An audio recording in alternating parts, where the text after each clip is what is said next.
Hello, great മീഡിയാസിലേക്ക് സ്വാഗതം. മലയാള സിനിമയെ national ലെവലിലേക്ക് എത്തിച്ച ആദ്യ വ്യക്തി ശ്രീ മമ്മൂട്ടിയാണ് എന്ന് പ്രിയദർശൻ ഒരിക്കൽ പറഞ്ഞിട്ടുണ്ട്. ഇന്ന് അതിനും മുകളിലേക്ക് എത്തുകയാണ്. വേറെ ഒന്നുമല്ല, മലയാള സിനിമ നാളെ ഇൻ്റർനാഷണൽ ലെവലിലേക്ക് എത്തിച്ചേരുകയാണ്. ഒരു പക്ഷേ ഇത് ഏറെയും നമ്മൾ ചർച്ച ചെയ്യപ്പെടുന്നു ഇന്ത്യൻ സിനിമയിലെന്ന് തന്നെ പറയാം. അതെ, മമ്മൂട്ടി അഭിനയിച്ച ഭ്രമയോഗം എന്ന ചിത്രം നാളെ ഓസ്കാർ വേദിയിൽ പ്രദർശിപ്പിക്കുകയാണ്. ഒരു മലയാള സിനിമയെ സംബന്ധിച്ചിടത്തോളം ഏറ്റവും സുവർണമായിട്ടുള്ള, അല്ലെങ്കിൽ ഏറ്റവും മുന്നിൽ നിൽക്കുന്ന, ഏറ്റവും ഉയരത്തിൽ നിൽക്കുന്ന ഒരു മുഹൂർത്തം എന്ന് തന്നെ പറയാം. ഒരു മലയാള സിനിമ ഈ റേഞ്ചിലെത്തുമെന്ന് പലപ്പോഴും നമ്മൾ ചിന്തിച്ചിട്ടില്ല. പലപ്പോഴും മലയാള സിനിമകളിൽ പലതിനെയും ഓസ്കാർ നോമിനേഷനിലേക്ക് വിടുകയും അത് ഫസ്റ്റ് റൗണ്ടിൽ തന്നെ പരാജയപ്പെട്ടു പോരുകയും ഒക്കെയാണ് ഇതുവരെ കണ്ടിട്ടുള്ളത്. പക്ഷേ ഇവിടെ നോമിനേഷനൊന്നും ആരും അയക്കാൻ നിന്നിരുന്നില്ല, ആരും അതിന് സപ്പോർട്ടും ചെയ്തിരുന്നില്ല. പക്ഷേ ഓസ്കാർ അക്കാഡമി തന്നെ ഈ ഒരു സിനിമയെ സെലക്ട് ചെയ്ത് അവിടെ പ്രദർശനത്തിനെടുത്തിരിക്കുന്നു. കാരണം അതിൻ്റെ ക്വാളിറ്റി, അതിലെ നടൻ മമ്മൂട്ടി, അതിൻ്റെ ഡയറക്ടർ രാഹുൽ സദാശിവൻ, ഇങ്ങനെയുള്ള ഫാക്റ്റ് എല്ലാം കൂടെ വെച്ച് നോക്കുമ്പോൾ ഒരു ഇൻ്റർനാഷണൽ സ്റ്റഫായിട്ട് വന്ന ഒരു കുഞ്ഞൻ സംസ്ഥാനത്തെ സിനിമ എന്ന് തന്നെ പറയാം. ഇന്ത്യ എന്ന മഹാരാജ്യത്തിലെ ഏറ്റവും ചെറിയ ഒരു സംസ്ഥാനം, അല്ലെങ്കിൽ ആ ചെറിയ സംസ്ഥാനങ്ങളിലൊന്നായ മലയാളത്തിൽ നിന്ന് ഒരു മികച്ച, ഇന്ത്യക്ക് തന്നെ ഏറ്റവും അഭിമാന മുഹൂർത്തമാക്കുന്ന ഏറ്റവും വലിയ ഒരു സിനിമയുമായി ചെന്നു. അതെ, ഭ്രമയോഗം നാളെ സ്ക്രീൻ ചെയ്യുകയാണ് ഓസ്കാർ വേദിയിൽ 7:30 വൈകുന്നേരം. അതാണ് നമുക്ക് എടുത്തു പറയാനുള്ളത്.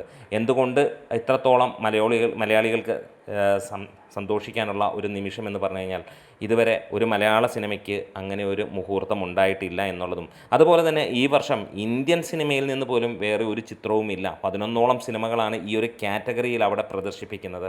എന്താണേലും അതിൽ 11ാമതായി എത്തിയ ആ ഒരു സിനിമ 1ാം സ്ഥാനത്തോടെ പുറത്തു വരും എന്നുള്ളതിന് യാതൊരു സംശയവുമില്ല.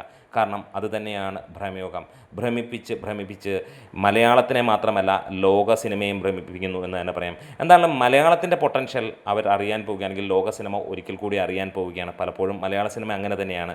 അതിൽ ഏറ്റവും മുന്നിൽ മമ്മൂട്ടി തന്നെ കൊടിയും പിടിച്ച് നയിക്കുന്നു. ബാക്കിയുള്ള മലയാളത്തിലെ എല്ലാ നടന്മാരും ആ റേഞ്ചിലുള്ളവർ തന്നെയാണ്, അല്ലെങ്കിൽ അവരാണ് മലയാള സിനിമയെ ഇൻ്റർനാഷണൽ അല്ലെങ്കിൽ നാഷണൽ ലെവലിലേക്ക് എത്തിക്കുന്നത്. പക്ഷേ അതിൻ്റെ അമരക്കാരനെന്നും മമ്മൂട്ടി തന്നെയാണ്. അതിന് മാറ്റങ്ങളൊന്നുമില്ല എന്നും തന്നെ നമുക്ക് കാണാൻ കഴിയുന്നു. എന്തായാലും ഈ ഒരു മുഹൂർത്തത്തിന് വേണ്ടി നമ്മൾ ഏകദേശം 1.5 മാസമായി കാത്തിരിക്കുകയാണ്. കാരണം ഇതിനെക്കുറിച്ചുള്ള ആ ഒരു ആദ്യ വാർത്ത ലഭിച്ചപ്പോൾ ഇന്ന് സംശയമായി നിൽക്കുന്ന ഒറ്റ കാര്യമേ ഉള്ളൂ.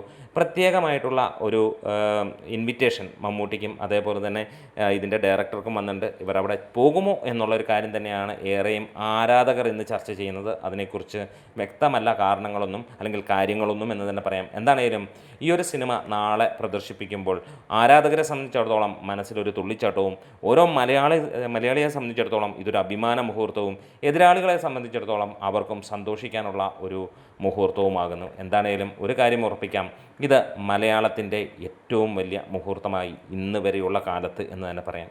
അങ്ങനെ ഓസ്കാർ അക്കാദമിയിൽ മമ്മൂട്ടിയും മലയാളവും എത്തുമ്പോൾ ഭ്രമയുഗത്തിൻ്റെ പ്രദർശനം നാളെ എത്തുകയാണ്.